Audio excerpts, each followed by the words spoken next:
Hello प्यारे बच्चों, आप सभी का अपना यूट्यूब चैनल YRS क्लास में बहुत बहुत स्वागत है। तो प्यारे बच्चों, आज इस वीडियो में हम पढ़ेंगे क्लास 10th मैथ, जो कि यूपी बोर्ड का मॉडल पेपर है। अमर उजाला में आया था। तो आइए चलते हैं प्यारे बच्चों, प्रश्न नंबर 5 पढ़ते हैं। तो प्यारे बच्चों, प्रश्न नंबर 5 पढ़ने से पहले मैं आपको ये बता दूं, तो इसके पहले मैंने जितना भी वीडियो बनाया था वो सभी प्रश्न नंबर 1 थे जो आपके सामने ऑब्जेक्टिव प्रश्न है। प्रश्न नंबर 2 आपके सामने यहाँ पर है, और इसी प्रकार प्रश्न नंबर 3 मैंने आपको अच्छे तरीके से सॉल्व करा दिया था, और प्रश्न नंबर 4 भी सॉल्व करा दिया था। तो प्यारे बच्चों, आज हम पढ़ेंगे प्रश्न नंबर 5।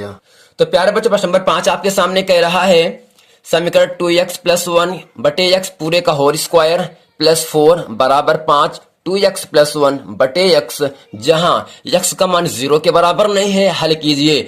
चलते हैं प्यारे बच्चों, इस प्रश्न का उत्तर आपके सामने अच्छे तरीके से हम बताते हैं। एग्जाम में आपको 4 नंबर के लिए ऐसा प्रश्न आपसे पूछा जाएगा। चलते हैं, इस प्रश्न को हम सॉल्व करते हैं। तो प्यारे बच्चों, प्रश्न नंबर 5 का प्रश्न आपके सामने कह रहा है, समीकरण 2x प्लस 1 बटे x पूरे का होल स्क्वायर प्लस 4 बराबर 5, 2x प्लस 1 बटे x को हल कीजिए। तो प्यारे बच्चों, यहां हम लिखेंगे, दिया है 2x प्लस 1 बाई x का होल स्क्वायर प्लस 4 बराबर 5, 2x प्लस 1 बटे x। अब प्यारे बच्चों ध्यान देना, बराबर के दाएं तरफ और बाएं तरफ संख्याएं सेम टू सेम लिखी है ना। जब बराबर के दाएं तरफ लेफ्ट हैंड साइड अर्थात राइट हैंड साइड में हम जब सेम टू सेम पद लिखे होते हैं तो उसको सॉल्व करते समय, उसको हल करते समय हम उसको मान सकते हैं किसी अचर संख्या, चर संख्या के बराबर मान सकते हैं। तो यहां से लिखेंगे, माना 2x प्लस 1 बटे x बराबर मैंने क्या माना, p माना प्यारे बच्चों। यानी जहां पर 2x प्लस 1 बटे x है वहां लिख सकते हैं p। तो ये आपको मिला यहां से p घात 2 है तो लिखेंगे घात 2 प्लस 4 बराबर 5। 2x प्लस 1 बटे x को मैंने क्या माना आपके सामने p, तो यहाँ पर आ गया p। तो प्यारे बच्चों, चलते हैं इसको आगे सॉल्व करते हैं। तो प्यारे बच्चों, इसका मत पद ज्ञात करने के लिए p को कर देते हैं पास पास। अब p है कहाँ, p दाएं तरफ पक्ष में है और बाएं पक्ष में है ना, तो p करते हैं पास, अर्थात p को कर देंगे पक्षांतर, तो p स्क्वायर प्लस 5p पक्षांतर हो, यहाँ से होगा माइनस 5p प्लस 4 बराबर आपको मिल गए 0 प्यारे बच्चों। तो यहाँ इसका गुणांक हम 1 मान सकते हैं p स्क्वायर का। तो यहाँ से 4 इकन्नम क्या होगा प्यारे बच्चों, 4 हो जाएगा। अब 4 को हमें 2 खंड में इस प्रकार तोड़ना है कि जोड़ने पर लाना है 5। तो 4 को लिख सकते हैं 4 इकन्नम 4, इकन्नम माने प्यारे बच्चों 1, 4 इकन्नम 4 मिला। लेकिन जब 4 में हम 1 जोड़ देंगे तो आपको मिलेगा 5, जो कि इन तीनों पद का बीच वाला पद है 5। तो प्यारे बच्चों, इसे हम लिख सकते हैं p स्क्वायर माइनस इस 5 को लिख सकते हैं 4 प्लस 1, 4 प्लस 1 p प्लस 4 बराबर आपको मिल गया 0। तो यहाँ मिला p स्क्वायर माइनस 4 गुणा कर दो p में तो आपको मिला 4p माइनस प्लस का मन 1 गुणा करो p में, p कन्नम p प्लस 4 बराबर आपको मिल गया 0 प्यारे बच्चों। अब प्यारे बच्चों ध्यान देना, 1 पद 2 पद 3 पद 4 पद है ना, तो 2 पद का हम कॉमन लेंगे यहाँ से प्यारे बच्चों। तो p दोनों पद में है ना, तो बच्चा कॉमन का मतलब ये होता है ऐसा व्यंजक, ऐसा पद जो दोनों पद में उभयनिष्ठ रहे, वही आपका गुणनखंड कहलाएगा उसका एक। तो p दोनों पद में है ना, p कॉमन लिया मैंने तो बचा क्या है, p घात 2 p बचा p माइनस 4। इसमें कुछ नहीं कॉमन है तो माइनस 1 कॉमन ले लो, p माइनस कॉमन लेने से माइनस प्लस का माइनस हो जाएगा, अर्थात निशान चेंज हो जाता है। तो माइनस 4 बराबर मिला 0। अब प्यारे बच्चों ध्यान दीजिएगा, ब्रैकेट में सेम टू सेम संख्याएं है ना, यानी p माइनस 4 2 बार है, इसे कितनी बार लिखेंगे, p माइनस 4 लिखेंगे केवल 1 बार। तो यहाँ बचा क्या, p माइनस 1 बचा, p माइनस 1 बराबर आपको मिल गया 0।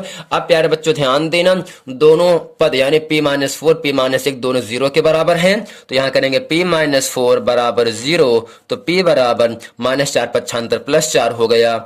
और यहाँ से p माइनस 1 बराबर 0, तो p बराबर माइनस 1 यहाँ प्यारे बच्चों कर दिया पक्षांतर प्लस 1 हो गया। अब प्यारे बच्चों ध्यान देना, हमें p नहीं पूरा फॉर्म दिया है x में ना, तो हमें x का मान निकालना है ना कि p का मान निकालना है। तो प्यारे बच्चों, जहां पर ये p आपका है वह हम क्या लिख सकते हैं, 2x प्लस 1 बटे x लिख सकते हैं। तो यहाँ पर लिखेंगे हम 2x प्लस 1 बटे x बराबर 4, यहाँ पर लिख दीजिए प्यारे बच्चों 2x प्लस 1 बटे x बराबर आपको मिल गया 1।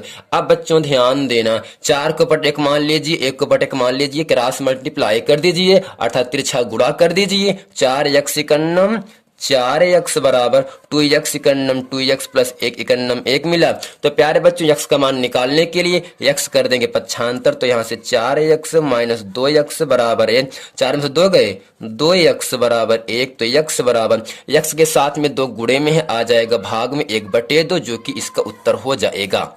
दूसरा है, तो यहाँ से गुणा करो 2x प्लस 1 इकन्नम 2x प्लस 1 बराबर आपको मिल गया x इकन्नम, x कर दो 75, संख्या कर दो बाएं तरफ, तो यानी 2x प्लस 1 यहाँ पर है 75 माइनस x हुआ, माइनस 1 है 75 ओ प्लस 1 है 75 माइनस 1 हो जाएगा।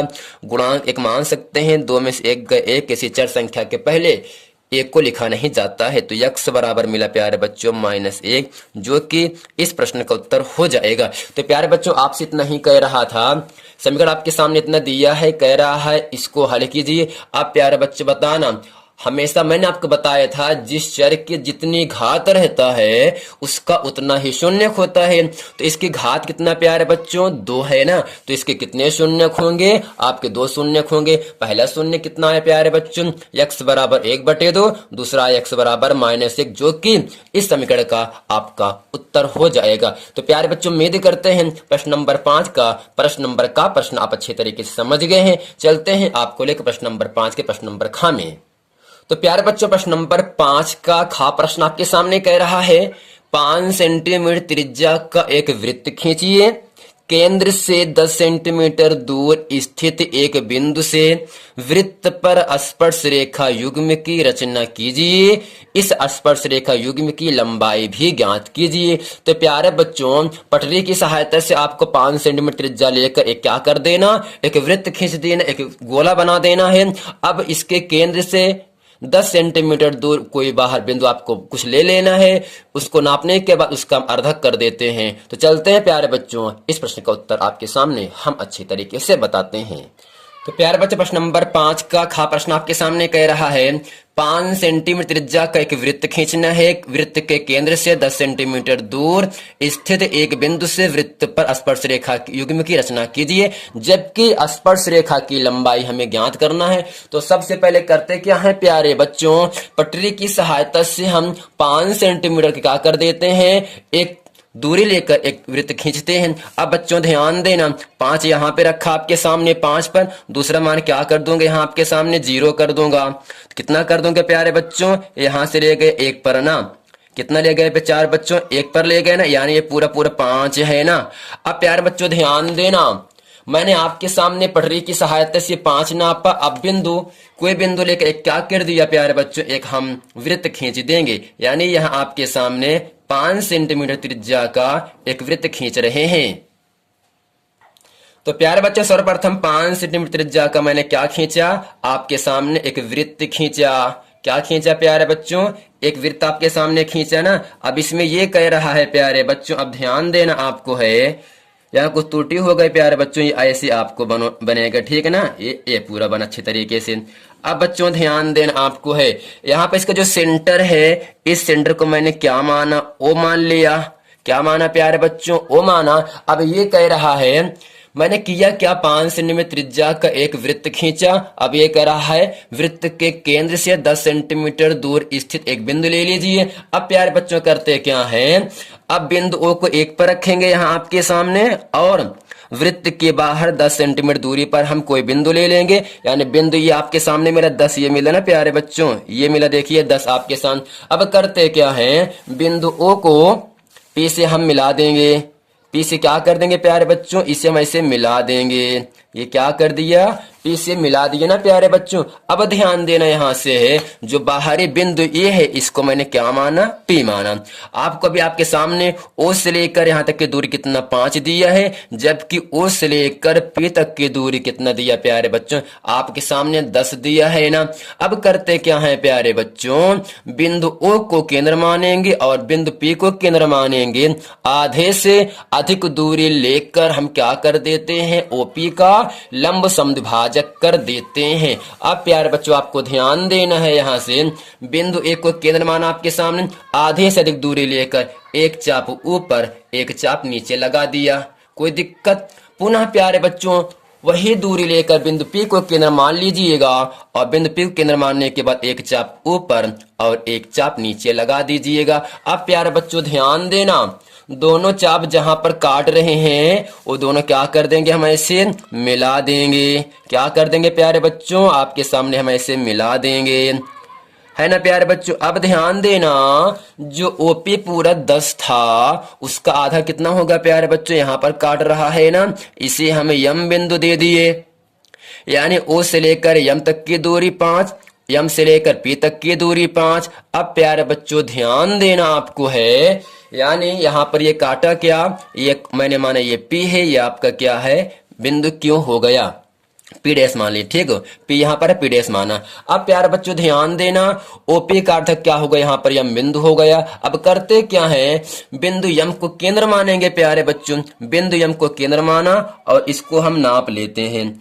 ये देखो दूरी हमेशा क्या आएगा प्यारे बच्चों, दूरी बराबर आया। पुनः बिंदु M को केंद्र मानकर, M को केंद्र मानकर एक वृत्त खींचा। क्या खींचा प्यारे बच्चों, एक वृत्त खींचा, जो पहले वृत्त को, ठीक बच्चा, एक वृत्त खींच दिया ना, जो पहले वृत्त को बिंदु B और बिंदु A पर क्या करता है, प्रतिच्छेद करता है, यानी ये आपका A हो गया, ये आपका B हो गया, है ना प्यारे बच्चों। अब करते क्या है, O को A से मिला दीजिए, आपका त्रिज्या कहलाएगा, यानी एक वृत्त में जितनी भी त्रिज्याएं होती हैं सभी त्रिज्याएं क्या होंगी प्यारे बच्चों, बराबर होती हैं। यानी O को A से मिला दिया और O को B से मिला दिया, OA और OB क्या हैं, दो त्रिज्याएं हैं। अब प्यारे बच्चों ध्यान देना आपको है, तो अब प्यारे बच्चों करते क्या है, बिंदु A को P से मिला देंगे और बिंदु B को P से मिला देंगे, यही PA और PB दो स्पर्श रेखाएं हो जाएंगी। तो यानी प्यारे बच्चों आपके सामने हम यहां से बिंदु P को किससे मिलाया, A से मिला दिया ना। ऐसे ही सेम टू सेम ऐसे आपको बिंदु P की सहायता से बिंदु B को हम मिला देंगे, यानी प्यारे बच्चों यही PA और PB इस वृत्त की दो स्पर्श रेखाएं हो जाएंगी। अब प्यारे बच्चों ये कह रहा है, इस स्पर्श रेखा की लंबाई ज्ञात कीजिए। प्यारे बच्चों क्या कह रहा है, इस स्पर्श रेखा की लंबाई ज्ञात कीजिए। अब हम इसको पटरी की सहायता से आपके सामने नाप दे रहे हैं, वही उसकी लंबाई स्पर्श रेखा की हो जाएगी। यानी ये आपके सामने 1 पे रखा और दूसरा जो पार्ट आपका बिंदु P है ये आपके सामने लगभग 9 पर है, इसे हम 9 मान सकते हैं। यानी प्यारे बच्चों जाने इस वृत्त के जो दो स्पर्श रेखाएं हैं PA और PB, इसकी लंबाई गणना करने के बाद कितना मिला, 9 सेंटीमीटर मिला। अब प्यारे बच्चे इसमें हेडिंग करके लिखेंगे रचना के पद, यानी जो आपका 5 सेंटीमीटर त्रिज्या का एक वृत्त खींचा, फिर उसके बाहर एक बिंदु P लिया, उसकी दूरी लिया, अब उसको अर्धक किया। यानी इसमें क्या क्या मैंने किया उसको मैंने आपके सामने हम लिख दे रहे हैं और आपको इसको अच्छी तरह से लिख लेना है, पढ़ लेना है। ये जो प्रश्न आपका है रचना, एग्जाम में 6 नंबर के लिए आपसे पूछा जाएगा। तो लिखेंगे रचना के पद, इसमें पहला पॉइंट आपके सामने हम लिखेंगे, सर्वप्रथम 5 सेंटीमीटर त्रिज्या का एक वृत्त खींचा। यानी सबसे पहले मैंने किया क्या, 5 सेंटीमीटर पटरी द्वारा दूरी माप कर एक वृत्त खींचा, जिसका केंद्र क्या प्यारे बच्चों, O है ना। दूसरा पॉइंट क्या लिखेंगे, O से O क्या है, इस वृत्त का केंद्र है। O से 8 सेंटीमीटर दूर एक बिंदु P लिया, P को O से मिला दिया। तीसरे में लिखेंगे यहां से प्यारे बच्चों, PO रेखा का लंबार्धक किया। क्या किया, और कैसे कोई रेखा लंबार्धक होता है, दोनों बिंदु को क्या कर देते, केंद्र मान लेते हैं, आधे से दूरी लेकर ऊपर और नीचे क्या कर देते हैं, 2 चाप लगाते हैं, जो दोनों चाप P डैश और Q पर क्या करता है, प्रतिच्छेद करता है ना। जो OP को इसके मध्य में M पर क्या करेगा, प्रतिच्छेद करेगा। पुनः M को केंद्र मानकर एक वृत्त खींच देते हैं, जो पहले वृत्त को A और बिंदु B पर प्रतिच्छेद करता है। P को A से मिलाया और P को B से मिला देंगे, यही 2 स्पर्श रेखाएं हो जाएंगी। तो इसमें चौथा पॉइंट हम लिखेंगे प्यारे बच्चों, बिंदु M को केंद्र तथा MO बराबर MP। क्या लिखेंगे प्यारे बच्चों, यहां से चौथा पॉइंट क्या आपके सामने कह रहा है, बिंदु M को केंद्र था, MO बराबर MP त्रिज्या का एक वृत्त खींचा, जो दिए हुए बिंदु को A और B पर क्या करता है, प्रतिच्छेद करता है या काटता है। ठीक है। इसके बाद पांचवा पॉइंट लिखेंगे, बिंदु ए तथा बिंदु बी को पी से मिला, यानी बिंदु ए और बिंदु बी को जो पहले वृत्त पर काटा था उसको पी से मिला दिया। इस प्रकार पी ए तथा पी बी दिए वृत्त के अभिष्ट स्पर्श रेखाएं हैं। और इसके बाद लिखेंगे, नापने पर पी ए बराबर पी बी। तो प्यारे बच्चों पी ए पी बी क्या है, इस वृत्त की दो स्पर्श रेखाएं हैं जो कि आपके सामने 9 मिला, यही आपका उत्तर हो जाएगा।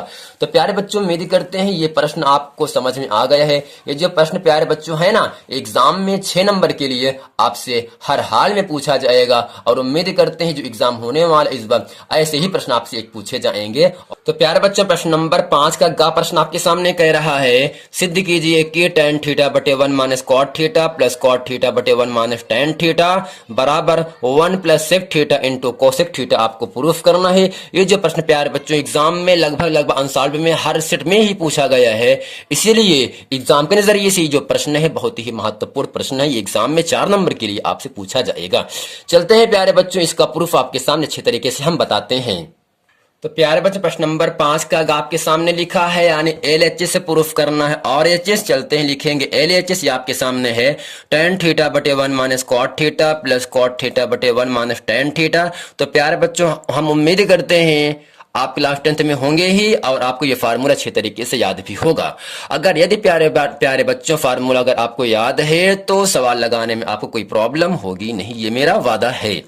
तो प्यारे बच्चों यहाँ से tan थीटा है ना, तो tan थीटा को हम क्या लिख सकते हैं, sin थीटा बटे cos थीटा लिख सकते हैं प्यारे बच्चों। तो लिखेंगे यहाँ से sin थीटा बटे cos थीटा, पूरक बटे यहां से होगा प्यारे बच्चों 1 माइनस, अब बच्चा ध्यान देना जो cot थीटा फार्मूला होगा cos थीटा बटे sin थीटा, तो यहां लिखेंगे cos थीटा बटे sin थीटा प्लस इस cot को लिख सकते हैं cos थीटा बटे sin थीटा, पूरक बटे मिला 1 माइनस tan का प्यारे बच्चों फार्मूला होगा sin थीटा बटे cos थीटा हो गया फार्मूला। अब बच्चा ध्यान देना आपको यहां से है, ठीक है बच्चों, तो यानी ये मिला आपको sin थीटा बटे cos थीटा पूरक बटे sin थीटा को एक में गुणा कर देंगे, अर्थात यहां से हम लासा लेंगे तो sin थीटा का नाम, तो sin theta minus cos theta पूरक बटे मिला यहां से sin थीटा मिल गया प्यारे बच्चों,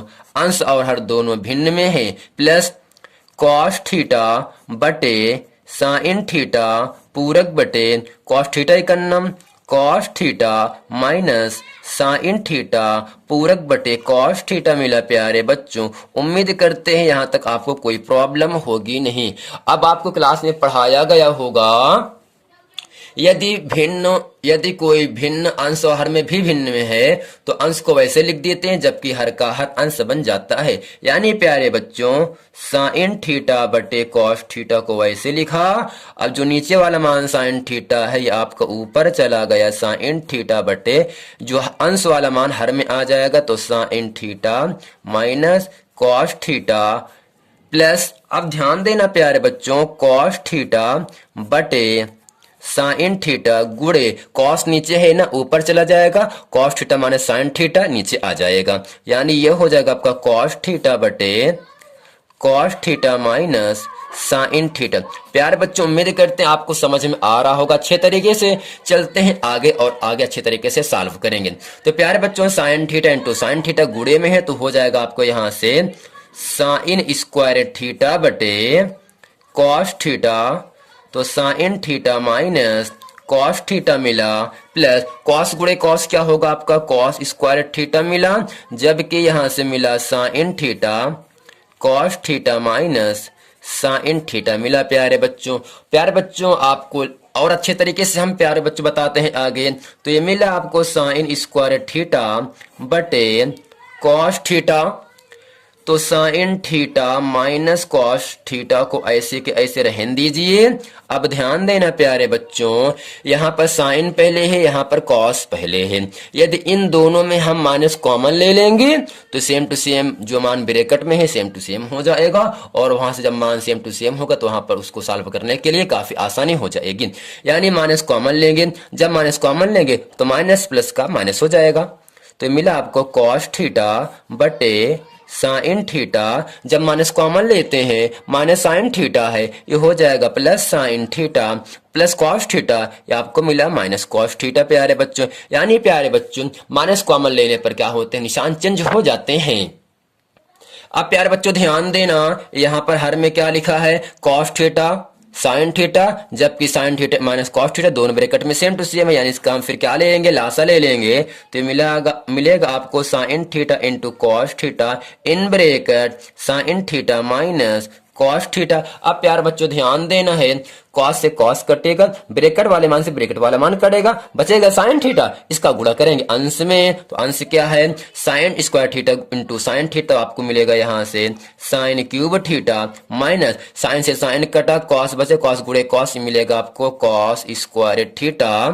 अब बच्चों कॉस क्यूब थीटा। अब प्यार बच्चों आपको ध्यान देना, एक फार्मूला होगा यहाँ से A cube minus B cube का फार्मूला होगा A minus B, A square plus B square plus A B होता है। मैं ये भी उम्मीद करता हूं आपको याद होगा। तो यहां से ए का मान, ए क्यूब का मान साइन क्यूब थीटा है, बी का मान क्या है आपका, है कॉस क्यूब थीटा है ना, ए का मान साइन थीटा, बी का मान कॉस थीटा है। पहले ब्रैकेट में क्या ए माइनस बी, इसे लिखेंगे यहाँ से sine theta minus cos theta, फिर ब्रैकेट में होगा ए स्क्वायर यानी sine square theta plus cos square theta plus A B है plus sine theta into cos theta, पूरक बटा हो जाएगा प्यारे बच्चों यहाँ से sine theta into cos theta in bracket sine theta minus cos theta. अब प्यारे बच्चों ध्यान देना, इससे ये मान कट गए है ना, तो इसका ही फार्मूला हम इसे एक के नाम से जानते हैं। तो अब प्यार बच्चों ध्यान देना, ये पूरा फॉर्म यानी sine square theta plus cos square theta का मान क्या होगा, 1 होगा, plus sine theta into cos theta पूरक बटे sine theta into cos theta. अब प्यार बच्चों दोनों पद को अलग अलग कर दीजिएगा ध्यान से, तो 1 upon sine theta into cos theta plus sine theta into cos theta बटे sine theta into cos theta. बच्चों ये पूरा मान कट गया, इसे लिख सकते हैं 1 गुणे 1। अब ध्यान देना प्यारे बच्चों, ये पूरा मान कटने के बाद आपको 1 मिला, ये प्लस लगा दिया पहले, 1 अपान साइन थीटा है ना। अब प्यारे बच्चों ध्यान दें, इसका फार्मूला क्या होगा, 1 अपान साइन थीटा का कोसेक थीटा होता है। तो यहां से लिखेंगे आपके सामने हम, तो यहां से लिखेंगे कोसेक थीटा, जबकि प्यारे बच्चों 1 अपान कॉस थीटा का फार्मूला होता है सेक थीटा। यही प्यारे बच्चों आपको प्रूफ करना था। तो प्यारे बच्चों उम्मीद करते हैं ये प्रश्न आपको समझ में आ गया होगा।